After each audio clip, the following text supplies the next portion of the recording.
Back in 2018, Parliament legislated changes to GST revenue and the way that it would be distributed to ensure that each state got to keep at least 75 cents for every dollar of GST revenue it raised. Now, this followed concerns from the Western Australian government that it was not getting a fair GST deal. Now, the reforms meant a windfall for the West, with WA getting a much bigger share of the revenue than it would have done otherwise. Recently, however, Federal Treasurer Jim Chalmers has flagged that the changes made 7 years ago might soon be reviewed. And just last week, the Treasurer tasked the Productivity Commission to look at the way the GST is distributed, emphasising it was all about equality and fairness for all. This is what Jim Chalmers had to say. We all recognise that everyone's budget is under pressure of one kind or another, including the Commonwealth's budget. We've shown a willingness to do the best we can for the states, to work with them in a collaborative, considered, methodical way, and that's what this PC review is all about. Well, as it stands, an estimated $60 billion is expected to have been handed to WA by 2030. So as you can imagine, news of this review has got the West wound up, with WA State Labor Treasurer Rita Saviotti declaring she's ready to fight for WA against an eastern state political and media campaign. A state should not be penalised for success, but states need to have some incentive to continue to drive economic growth. Currently, you're penalised for driving economic growth, and that's what we don't want to see. I'm very confident that the Albanese government understands WA and backs WA, but we're going to make sure that that pressure that's coming from the other states is diminished. What we're wanting to do is make sure that the eastern states newspapers, the commentators from over east, start understanding, or at least get told very directly, the real benefit of that GST deal, not only to WA but to the national economy. Well, short of civil war, what's going to happen here? Over in the east, it would come as no surprise, states like New South Wales have said they back the review into what they call a busted system. So what exactly is the shakedown of the split, and how much are the changes to the GST distribution scheme costing the federal government, and how have we allowed it to blow out to the behemoth that it's become? With WA vowing to fight any changes tooth and nail, can the Productivity Commission do anything meaningful in their review? And hang on, didn't Anthony Albanese, during the election campaign just gone, promise WA that nothing much would change? More broadly, how could Australia's system of taxation become more effective, promoting productivity while ensuring fairness? It means something to all of us because it's our schools, our hospitals, our roads, our public infrastructure and our ports that the taxes pay for. Saul Eslake is an independent economist. He may have actually got this issue under the nose of Treasurer Chalmers. A little while back, Saul was commenting on a podcast that WA's GST deal was, his words, not mine, the worst public policy decision of the 21st century. I wonder what he really thinks. So we thought we'd go straight to the man himself and get his analysis on why he thinks our current GST system is so inherently flawed and what a fairer deal might look like for all states and territories. Saul Eslake, good evening to you. Welcome to Nightlife. Good evening, Phil. Thank you for having me on the program. I won't reveal your exact home details and number and so on, just in case anybody in WA wants to send you a message. But look, can we start by giving us a brief refresher on the history of the GST? Because sure. I recall, and certainly you would as well, that when the system was introduced by John Howard, having once said he would never introduce one, he then took it to an election saying, I want to do it. He was returned narrowly, and the GST was born. I remember Mr. Howard saying, look, it's not a federal government tax grab. Every single dollar of GST that's raised will go back to the states. So it's schools, hospitals, roads and so on that are going to benefit from all of this. Now, is that still true, and how is it distributed? Well, you actually have to go further back into history than the introduction of the GST in 2000. Australia's constitution, as it was written 125 years ago and as it's been interpreted by the High Court ever since, has resulted in the federal government having the power to raise far more revenue than it needs to meet its spending obligations, while the states and territories have far less power to raise revenue to pay for the spending that the Constitution says they are responsible for. And so ever since the first Parliament, the federal government has had to distribute revenue to the states and territories so that they can discharge the functions the Constitution has assigned to them without running up massive amounts of debt.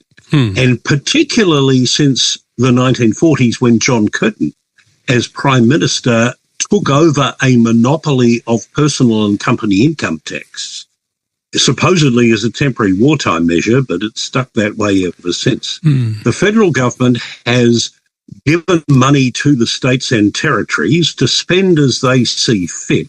That's separately from the so-called specific purpose grants that the federal government makes to states for things like schools and hospitals and roads and housing and so forth. But it has, since the 1940s, given money to the states and territories to help them pay for schools and hospitals and all those other things that we expect state governments to provide. Ironically, in 1933, Western Australia held a referendum at which 2 out of 3 Western Australians voted to secede from the Federation of Australia. They did. They didn't. In part because Western Australians had a legitimate grievance about the way Victoria, as the dominant colony at the time of Federation, had imposed its protectionist model on the rest of the country. And Western Australia, which had no manufacturing industry to protect, was very much disadvantaged by that. And they quite rightly felt they weren't properly compensated for that. I know. So in the aftermath not for the last time, or not for the last time or the first time, did the palace, did they take any note of the citizens of Western Australia and their democratically expressed desire to secede from the Commonwealth? No, they did not. Well, yeah, the British Parliament, which had the final say in those days, said that, we see how you voted, but that clause in the preamble of the Constitution that says this is an indissoluble Commonwealth, it means what it says. And so you can't secede. And as it happened, the Labor government in Western Australia at the time, which had promoted the secession referendum, lost the election, even though the referendum it had sponsored was carried, and the government which took over from it wasn't really interested in pursuing secession, so it didn't happen. But what did happen was that in the aftermath of that referendum, the Lyons government established, the federal government that is, established the Grants Commission to recommend how federal grants to the states should be distributed among the 6 states as they then were. And in 1936, the Grants Commission promulgated a principle which said that the federal government should distribute grants to the states in such a way as to enable each of them to provide their citizens with a similar standard of public services whilst levying on them a similar burden of state taxes. So for 70 years, the Grants Commission recommended that what were called at different times tax sharing grants, financial assistance grants and the like, shouldn't be distributed on an equal per capita basis or on the basis of returning the income and company tax that was raised. Because we wanted to have a feeling that we are one country and that therefore, if you get sick in Tassie or you get sick in WA, you should have a similar level of care than if you were in Sydney or Melbourne. And so one of the things that I would argue makes Australia a better country than the United States in particular, and other countries with federal systems like Canada or Germany, is that in this country it doesn't really matter all that much what state you live in as to the quality of schooling that your kids get, the quality of healthcare that you and your family get, or the quality of policing and environmental protection that your community gets, unlike in particular America. And that principle, what's the Boffins call horizontal fiscal equalisation, equalising the capacity of each state and, since the 1980s, territory to provide its citizens and residents with similar standards of services whilst levying on them similar burdens of state taxation, was carried through into the distribution of revenue from the GST. Got it. In your introduction. That's right. So John Howard introduced the GST and said all the revenue will go to the states and will be carved up in the same way that grants to the states had been carved up since the 1930s. So it's not as though everybody who pays GST, for example, in Melbourne or in Victoria, say, the two populous states, say, or New South Wales, or these days Southeast Queensland, the big population centres, they don't get all their money back; they get less. No, and Tasmania, Tasmania and South Australia get more. Yeah, that's right. And I mean, in the same way that if you happen to be one of the 5% of the population that pays the top rate of income tax, 45 cents on every dollar over 180,000 that you earn, you don't have some expectation that you will get that money back. You don't have a right to get it back. You contribute more to the general pot because you have a greater capacity to. And if you happen to be a low-income earner or sick or unemployed or old, then you get pensions back, even if you haven't paid for those. Now, the thing about the GST is, contrary to what Western Australians like to say when they talk about only getting 15 or 30 cents of their GST, nobody actually knows how much GST is collected in any state or territory. The tax office can tell you how much tax is paid by the residents of Peppermint Grove in Western Australia, or Wallara in Sydney, or Toorak or Brighton in Melbourne. They cannot tell you how much GST was collected in, because the ATO does not ask businesses when they fill in their business activity statements from which their GST liabilities are determined, doesn't ask them where their suppliers or customers are located. So as I sometimes find myself saying, I, who live in Tasmania, quite often buy wine from wineries in Margaret River because it's good and it's good value, and I pay GST on that. Now, is the GST that I pay when I buy wine from Western Australia, is that Western Australia's GST because it's paid because I'm buying wine from Western Australia, or is it Tasmanians because I'm paying it? If someone from Perth books a flight to Sydney, is the GST they pay on the airfare, is that Western Australia's because the Western Australia paid it? Or is it New South Wales's if you fly Qantas? Is it Queensland's if you fly Virgin? Nobody knows. So this idea that Western Australians say that they're only getting 30 cents of their dollar of GST back is a complete fiction. But they've got away with it because nobody understands go back to this how point. The system works. No, I don't understand it either. I'm sure listeners don't. So hang on. There's 100 cents, say, for illustrative purposes, 100 cents of GST collected in Australia. How is that going? You're saying it goes back to the states unequally. Well, it goes back to, it's collected by the ATO, which is a federal agency under a federal law, the act that imposes the GST. And when the GST came into effect in 2000, the Howard government said, and it wrote in the legislation, that the revenue from the GST would be carved up among the states and territories, not on an equal per capita basis, not on the basis of where it's collected from, because nobody knows where it's collected from, but rather it would be distributed on exactly the same basis as grants to the states had been distributed for 70 years, since the Grants Commission was established in the aftermath of the Wexit referendum in 1933. And the thing is, for 70 years, Western Australia used to get more than what they would today call 100 cents in the dollar of federal grants, because the system recognised in that period that it cost more per head to deliver services to a relatively small population spread over a huge area, as is still the case in Western Australia today. But when commodity prices were low, and before China came along demanding huge quantities of them and paying high prices for them, Western Australia didn't have much capacity to raise revenue from mineral royalties. Western Australia used to get, at one stage, was getting a bigger per capita share of financial grants, financial assistance grants from the feds than Tasmania or South Australia or Queensland. And Western Australia kind of expects you to forget that. In the early 2000s, Western Australia got, to paraphrase Paul Keating, kissed on the arse by a Chinese rainbow. That is, China came along willing to pay sky-high prices for resources which nature, or God, depending on your belief system, had endowed richly Western Australia with. Western Australia became richer than the rest of the country by a bigger margin than New South Wales or Victoria had ever been during the 20th century, and so quite probably under the same arrangements that had given them a bigger share of financial assistance grants from the feds than their share of the population, so they were then required to put more into the pot than they had drawn from.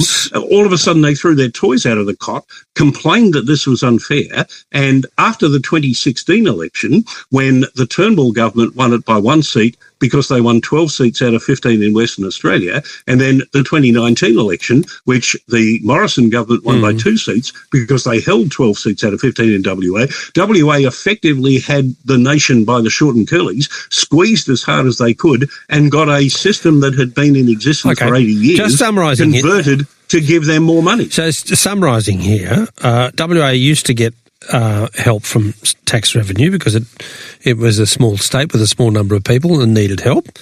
Along came the minerals boom, and suddenly WA is a rich state because of the royalties that they get at a state level from those things. Now, these royalties are state taxes, and it's made WA a wealthy place. Now, you're saying that their argument, put it from their point of view, they're saying, well, hang on, just because we got lucky with minerals doesn't mean we shouldn't get our fair share of tax revenue, of GST revenue. Is that it?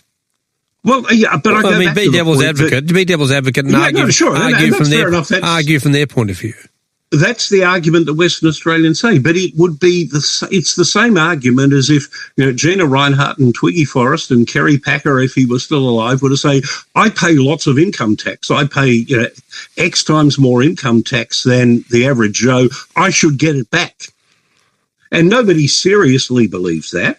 But, Western Australia says it doesn't matter that we're the richest state in the country, that without any great effort on our part, we're getting $10 billion a year on average from mineral royalty revenues. We should keep it. It shouldn't be taken into account in determining our capacity to provide public services. So that's the short answer. It's okay. So it's a bit like, in a sense, someone winning the lottery and saying, well, that money's all mine and shouldn't be taken into account in any way. I mean, Western Australia's approach is that, the basis for distributing revenue should be finders keepers. Western Australia is a bit like a pensioner who wins the lottery and then complains about having to pay income tax and not getting the pension anymore.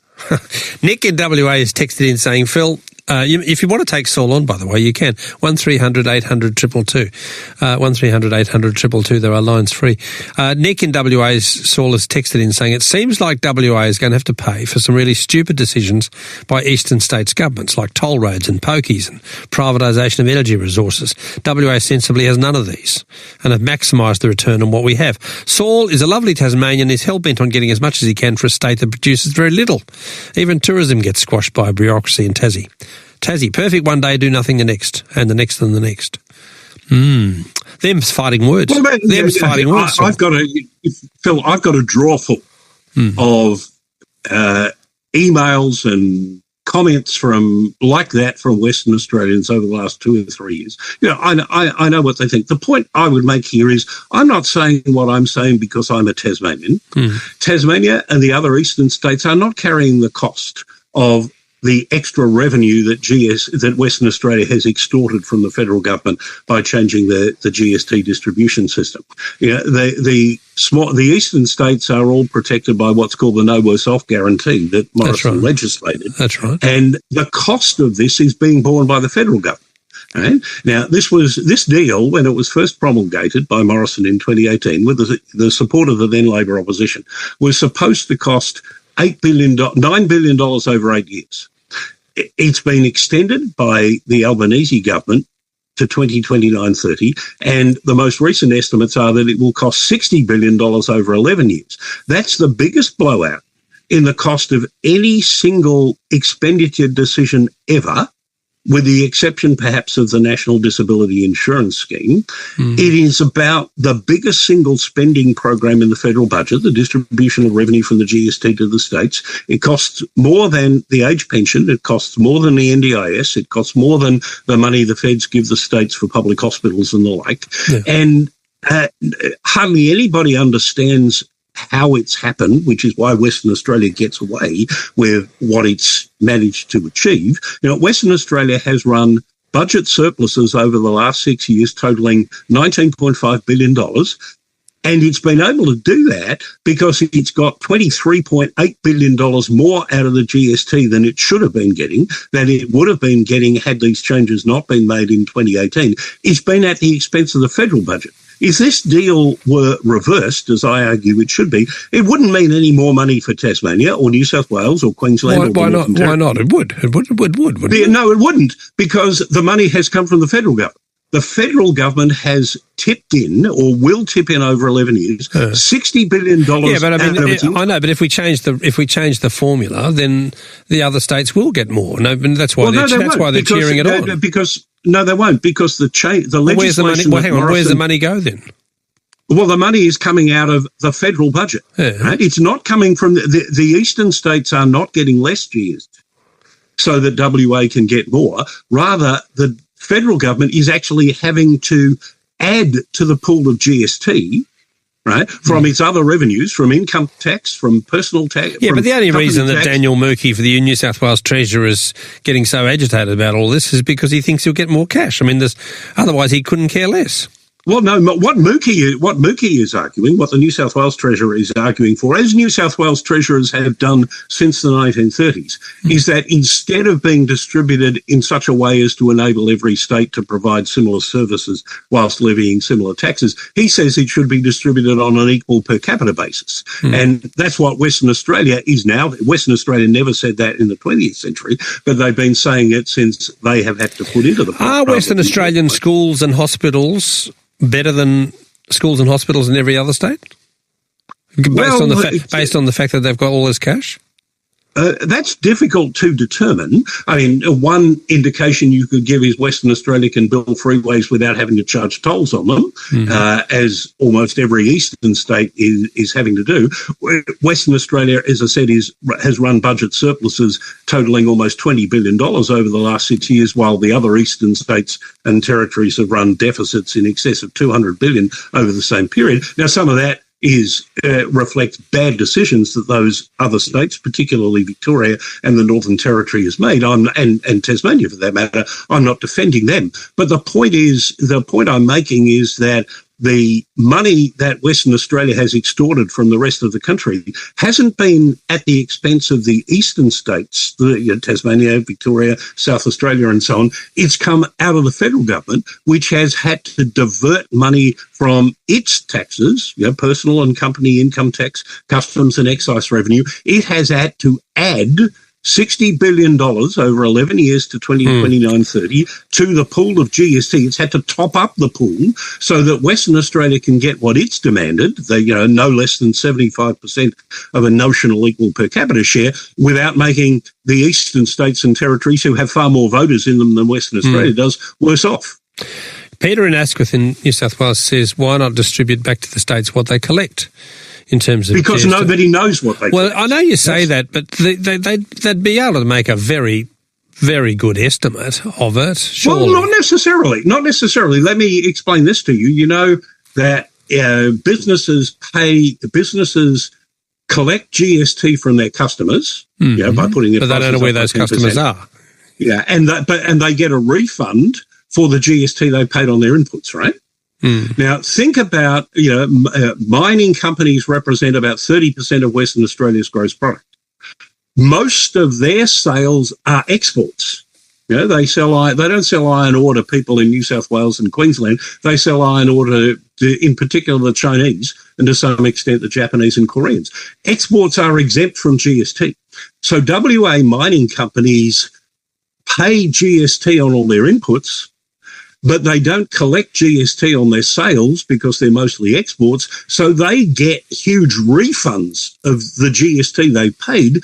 If you were actually able to determine how much GST is collected in each state, you would have to net off those GST refunds that mining companies get because they pay GST on inputs but don't collect it on their on their sales. You never hear that from Western Australians. They just imagine that somehow GST raised is equal to population shares. We don't know that. Okay. They just make this stuff up. All right, Saul Eslake is with us. He's hot under the collar about the distribution of GST. Now, nothing's going to change, though, is it? Because didn't the Prime Minister go to WA and say nothing's going to change? Well, yeah, he did. And that's the interesting question about this review that you were referring to in the introduction. The legislation which the Morrison government imposed in 2018 with the support of the then Labor opposition said that before the end of 2026, the Productivity Commission has to review these changes to see whether they were working, and I'm quoting the legislation directly here, effectively, efficiently, and as intended. Now, I would say they couldn't possibly be working as intended because they're costing the federal budget $60 billion over 11 years, whereas the original intention was that it would cost the federal budget $9 billion over 8 years. But to his credit, Jim Chalmers has actually given the Productivity Commission broader terms of reference, including potentially allowing them to recommend a way of achieving the objective of horizontal fiscal equalisation. That is, basically making sure that people get the same standard as schools and hospitals and policing, no matter what state they live in, without paying vastly different amounts of payroll tax and stamp duty and the like. He's given them the opportunity to recommend a simpler way of achieving that objective, which I have always thought is possible to do. But he's also said in the terms of reference that the Productivity Commission has to have regard to the Commonwealth's existing political commitments, including, as you say, what Prime Minister Albanese has said, including that particularly juvenile exercise where a reporter from the Western Australian got Albanese to inscribe some commitment on his arm. Katina Curtis will probably talk about that after in your next segment, because she still works for the Perth People's Daily. But, yes, obviously Albanese has made that commitment. And so it may well be that the Productivity Commission will come up with good ideas as to how the system could be reformed, and the government will simply ignore them because the government's policy is, and not just with GST, but, including things like environmental approvals for North West Shelf, is what WA wants, WA gets. Okay, Jeff from Safety Bay in WA is joining the conversation. G'day, Jeff. Yeah, greetings. I'm about 40% of the way to Kalgoorlie at the moment, in the middle of the eastern wheat belt, and with about half a bar of signal, so hopefully the call holds up. Saul, I love your work, mate. I've admired your work for a long time as doing economics back in the 70s and 80s. At one of the Perth unis. But is it not true that many of the other states have received, I would call them capital expenditure, special purpose grants, etc., in recent years? Am I mistaken in that, or is that correct? No, all the states receive grants from the federal government for capital works, roads in particular, and more recently under the current government for housing. Those grants do tend to be distributed more on an equal per capita basis than financial assistance grants were before the introduction of the GST, or revenue from the GST since 2000. Western Australia and Queensland tend to get a bit more per capita because, and this is quite reasonable, they have bigger territories with more kilometres of roads, so they ought to get more funding for maintaining and upgrading those roads. That's fine. But this is all separate. These specific purpose grants, or as they're now called, national partnership payments, are separate from, which have to be spent on the things that the federal government says they're meant to be spent on. That's distinct from the revenue from the GST, which the states can spend how and as they choose. Yes, but I perceive, my perception from observing it with a mild degree of interest is that some of the other states have got a little bit more than WA in the last 10 years, for example, would be my perception. Okay. Oh, no, that's not right. That roughly those specific purpose grants are distributed more or less on a per capita basis. And so Western Australia's share of grants for things like specific things like hospitals and schools and roads and public housing are roughly in accordance with its share of the population. Now, Western Australia thinks that's how the revenue from the GST should be distributed as well, and New South Wales argues that. The other states have a different view. Okay. Thanks, Jeff. Good on you, Jeff. Thanks for joining the conversation. Charlie from Lawson also wants to put his 5 cents worth in. Hi, Charlie. Hi, how are you? Pretty well. What's up? Fantastic. So we're talking about fiscal imbalance between the states. Yep. I'm born and raised in Western Australia, even though I live in the Blue Mountains. I'm actually a business teacher, so I teach this quite a bit. So talking about fiscal imbalance, remote Western Australia, we're talking remote, where it takes days to get to travel and to get freight and across. How does Western Australia continue to fund that if we're going to start cutting at their GST? Saul? Well, the answer is that the system has, since the 1930s, always recognised the point that you're making, that it costs more per head to deliver services to the far-flung parts of Western Australia, and I've been to some of those myself. It costs more per head, and even today, the system recognises that Western Australia incurs higher costs in delivering services in remote places than it does in Victoria or Tasmania or New South Wales.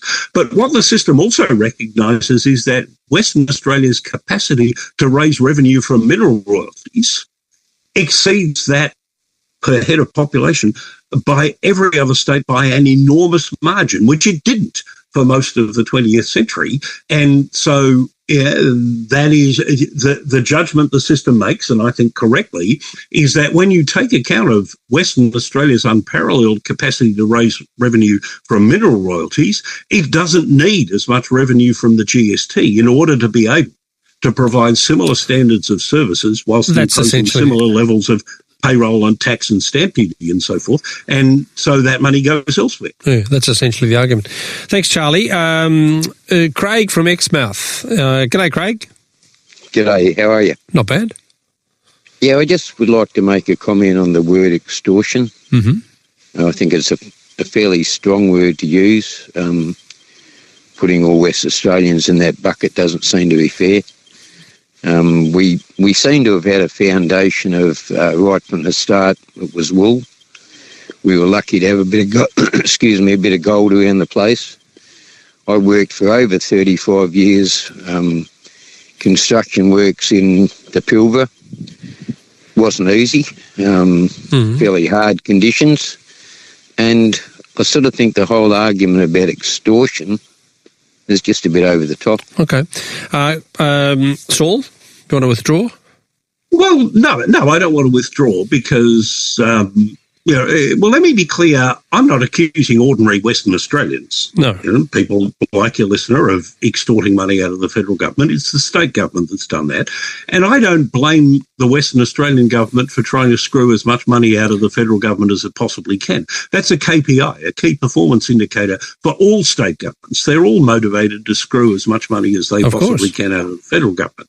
But the people I blame are federal politicians on both sides of the aisle who succumbed to these fatuous arguments that Western Australia had been putting. And why did they do that? Not because they accepted the logic of it. I mean, Western Australia started bleating about how unfair the system from which it had benefited from for 70 years was from the early 2000s. John Howard and Peter Costello ignored them.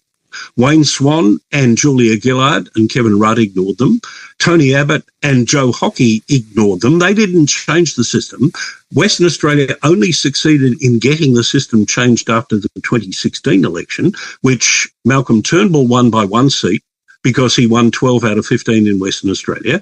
And then Scott Morrison won the 2019 election by 2 seats because they held on to the 12 out of 15 from Western Australia. And then Anthony Albanese won government in 2022 because they won 4 of those seats in Western Australia off the coalition, and the coalition lost another one to a Teal. So for 9 years, between 2016 and 2025, Western Australia had the federal parliament by, if I can put it this way, the short and curlies. They squeezed as hard as they could to get what they wanted. And that's the only reason why federal politicians succumb to pressure from Western Australia is because, in effect, Western Australia held a gun to the heads of the federal parliament, threatening to shoot. Rita Saffioti, the federal treasurer, WA treasurer, who you were quoting for, has repeatedly said that any government who tried to change this system would lose every seat they held in Western Australia. She's probably right about that. She's probably right. She's probably right. She's probably right. But so what this is a kind of might is right.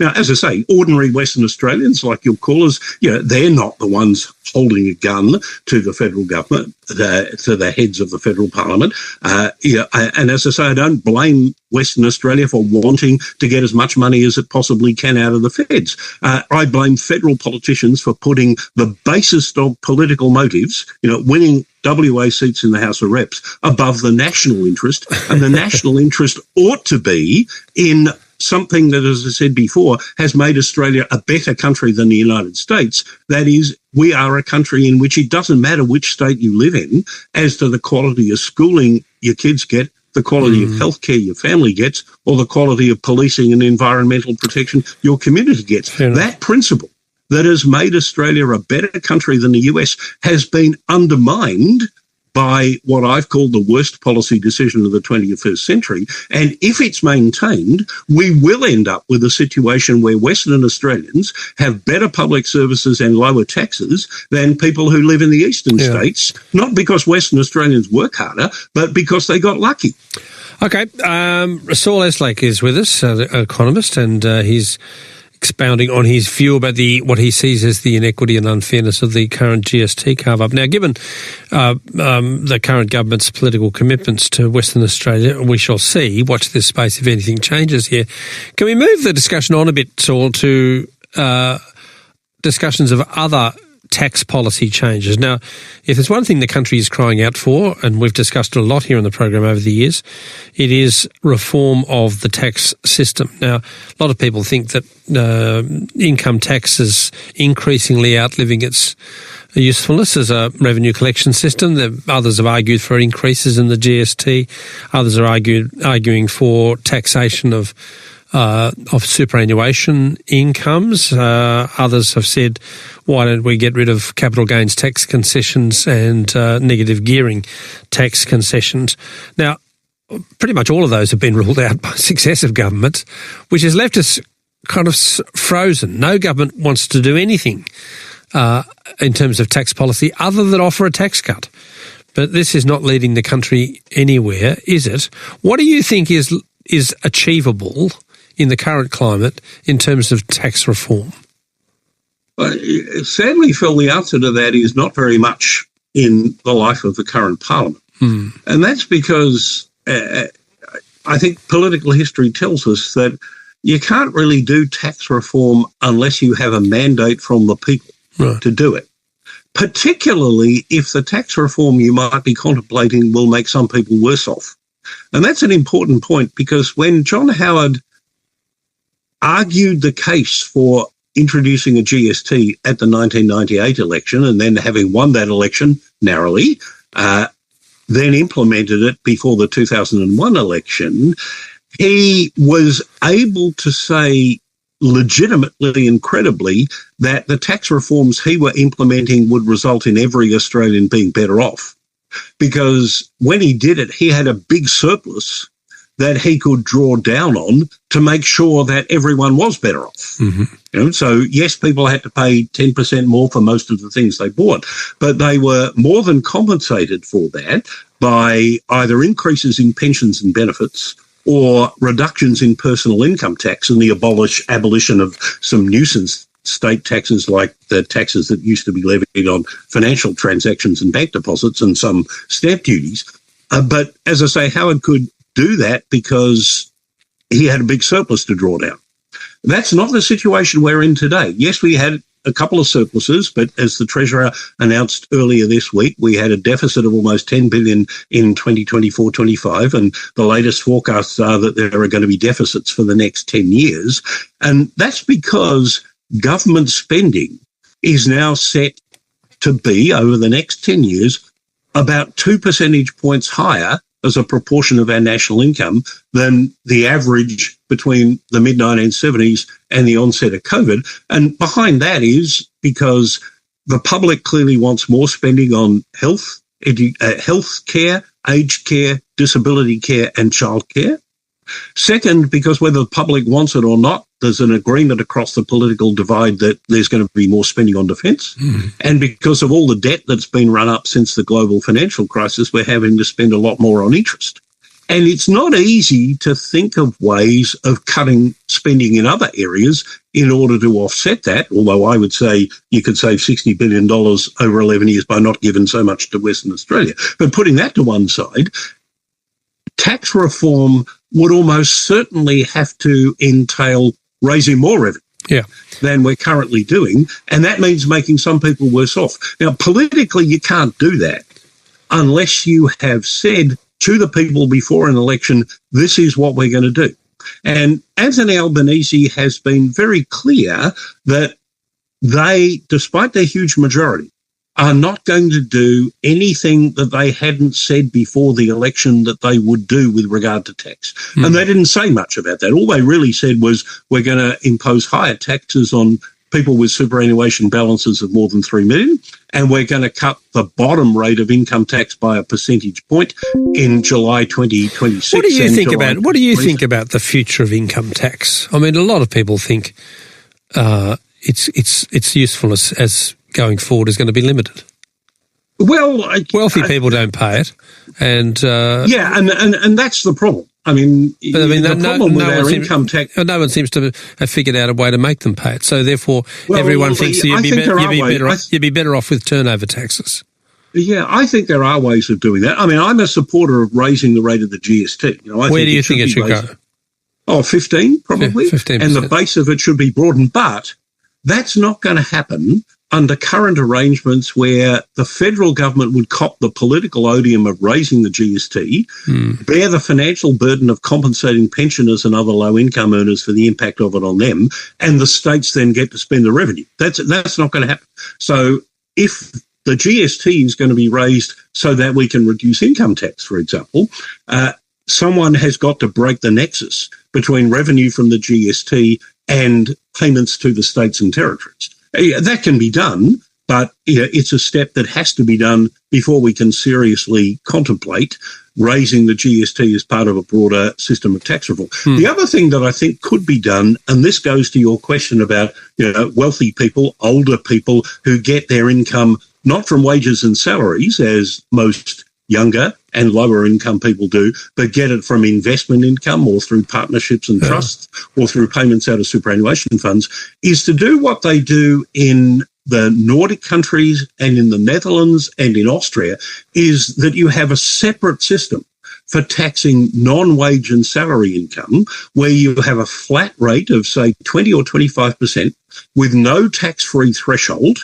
and you pay tax at that rate on all your investment income, and you cannot offset expenses incurred, like interest, in generating investment income against the tax you have to pay on your wage and salary income. This is called a scheduler system, and I think that's probably the answer to the issue you rightly pointed to about, wealthy people being able to avoid paying income tax, whilst people earning wages and salaries have to pay the full, 37, they do. 45, they have to pay full freight. That's right.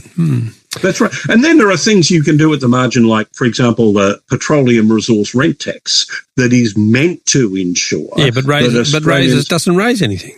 Doesn't raise any money. I mean, the PRRT will this year raise about as much money as it did in 2007, even though we're exporting 10 times as much gas as we did in 2007. So there's clearly things that can be done there that would raise additional revenue as well. And if we can do that, then I think we could. But the thing is, you can't do this politically. I think the Prime Minister's right about this, that... Although some people say, look, people raising this, they're saying, hang on, no one was told about AUKUS before the relevant election. It was just foisted on us. I've got lots of... This was never put to an election. I've got lots of reservations about AUKUS myself. But Morrison said before, Morrison put this together before the 2022 election, and then he didn't give the Labor Party much time to decide whether they agreed with it or not. But Labor did say before the 2022 election that if they were elected, they would go along with AUKUS. So it wasn't contested at the election. Whichever party won the election could say in the way that our politics works. We had said we were going to do AUKUS before the election. The Prime Minister's point, and I understand, the Prime Minister was part of a government 12 years ago, which under Julia Gillard said there'd never be a carbon tax. And then after the election, under pressure from the Greens, they introduced a carbon tax. And look what happened to them at the following election. They lost in a landslide. So, I think that's in the Prime Minister's mind. Yeah, although you're making a connection between those two things, which a lot of people in politics don't make. They say, well, a lot of people say, yes, well, those two facts may be the case, but are they connected? That's another matter. Hey, what about Ray from Woodbridge says, where does Saul fit New South Wales' billions of dollars from poker machines into this extortion story he's so outraged about? Yeah, that's something that I often gets thrown at me by Western Australians, because Western Australia has a policy of confining pokies to their one casino. That's right. And sensible, to be frank, sensible. Yeah, to be frank, I wish Tasmania would do that as well. I sympathise with WA's policy on that. But the point is that the Grants Commission's determination of GST shares is based on the capacity of states to raise revenue, not what they actually do. They treat revenue from gambling taxes, to use their word, neutrally. That is to say, Western Australia is neither rewarded nor penalised for choosing to collect less revenue from taxes on gambling. And Victoria and New South Wales, who collect a lot more taxes on gambling than Western Australia does per head of population, they're not rewarded for it either. It's treated neutrally. What Western Australia wants, and the amount of revenue that New South Wales and Victoria collect from gambling taxes is a lot less than the amount that Western Australia collects from mineral royalties. Okay. So I get your point there. But Dean makes the point about the amount of money that federal government's foregoing with the sale of illegal cigarettes too. If they fix that up, there'd be no issue about the GST distribution. Well, that's a really fraught issue, isn't it? Because having put taxes up so high, they've created an opportunity for criminal gangs to come in and infiltrate the market. And it would probably be impossible to put that genie back in the bottle. Hey, before you go, that's a really wicked problem. Yeah. Hey, before you go, if you're Mr. Albanese and you're in the Oval Office, or in the dreaded chair, what do you say? Do you say thanks for the 10% tariff? We're happy. You don't argue for less, do you? Because you're not going to get. Don't say anything at all. Again, I think the Prime Minister has played this pretty well. He hasn't made the pilgrimage to Washington to, these are Trump's words, not mine, kiss his ring, kiss his ass. He hasn't made the pilgrimage to Washington to do that. And it's not as if those countries that have done it have got anything to show for it. No. Most of them are facing higher tariffs than we are. And, presumably he's privately making the point that Australia offers the United States an awful lot, including, basing some of their most critical military intelligence facilities and their signalling devices to the US Pacific Fleet and their nuclear submarines operating out of Exmouth. And we're going to station US nuclear-powered and armed submarines at Henderson, just out of Perth. And we can potentially supply the US with critical minerals that they'd otherwise be dependent on China from. I'm sure he's saying that privately, and I think he's handled this as well as anyone possibly could. All right. Saul, we've run out of time, sadly. You've riled everyone up, and that's okay. That's what we're here for as well. But I'm sure you were not unaware of what the points you make would how they would be received in WA. Appreciate your time, Saul. It's always terrific to talk. Thanks. Thank you. I appreciate it too. Saul Eslake is an economist of long standing and has long had a view about the way the GST is carved up. I hope you enjoyed that discussion. I hope it was enlightening too, for that matter.